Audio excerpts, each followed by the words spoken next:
A version of this story appears in the latest issue of Entertainment Weekly on newsstands now. Buy it here or subscribe now for more exclusive interviews and photos only in EW. Like most Starbucks in and around Los Angeles, this one in Sherman Oaks boasts a full house on a weekday morning. Yet Nick Colter, the 41-year-old actor best known as Luke Cage, the bulletproof and lone black member of Marvel's street-level heroes, isn't daunted by the crowd when he strolls in for some coffee. Regular. Here's the thing, he says, smiling as he leans his conspicuous 6'3" frame in actual coffee.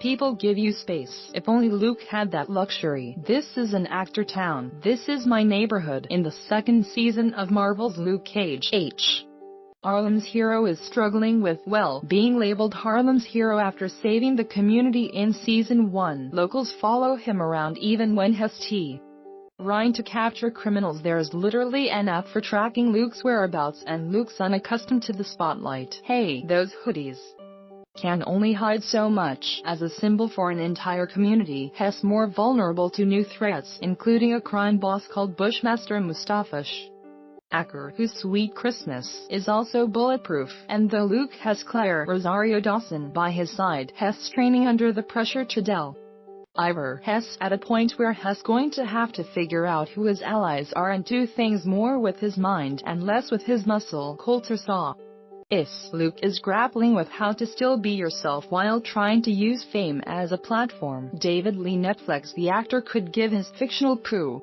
counterparts some tips. Colter has been comfortable exercising his, as he puts it, wokeness lately, both on and off set. In January, he joined Twitter, populating his feed with thoughts on everything from gun reform to politics, as well as calls to action against police brutality, racism, and more. Flying Huss choosing parts that have something to say, he explains. While on hiatus from Marvel Netflix duty last year, he filmed a pair of roles for the big screen. Breakthrough, a faith-based film starring This Is Us Chrissy Metz, and the indie drama Skin, opposite Jamie Bell. Fantastic Four, Anne De Vera Farmiga, Bates Motel. The latter in particular caught his attention for its timeliness. In the biopic, which chronicles the life of former Power skinhead Brian Widner Bell, Colter plays real-life anti-fascist movement activist Ariel Lamont Jenkins, who helped Widner leave his neo-Nazi circles. This film is very in touch with the society we're in now, he says. There are quite a few white nationalists running for offices around he country, and they're vocal and demonstrative of their bigotry. When you have those kinds of cockroaches, he pauses, noticing how riled up Hess gets, and takes a deep breath. I had the advantage of growing up with forward-thinking white people around me, teaching me and taking care of me and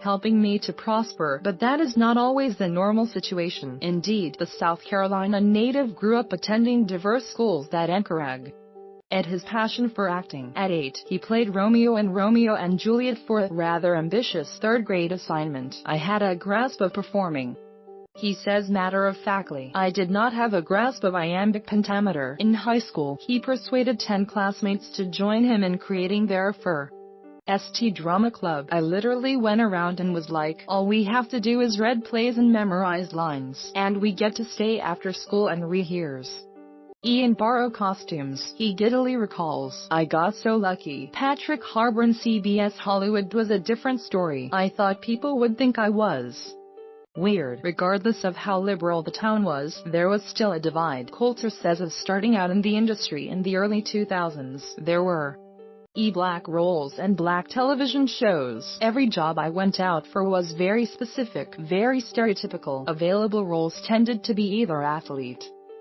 or gangsters, and when Colter finally said yes to one of the former boxer Big Willie Little in 2004's $1 Million Baby, he wound up receiving a flurry of boxing projects, which he rejected. I sat there for months and months and months saying no. He just wanted something racially ambiguous.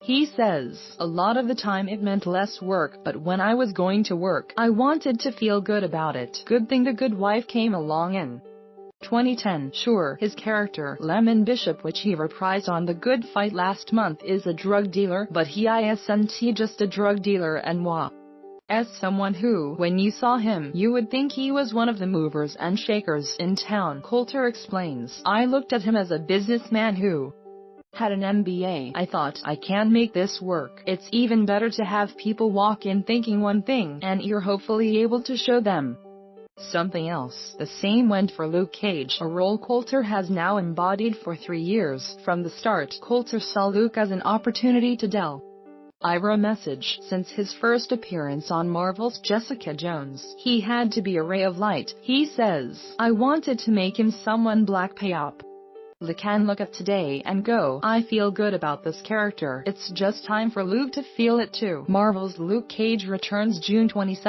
on Netflix.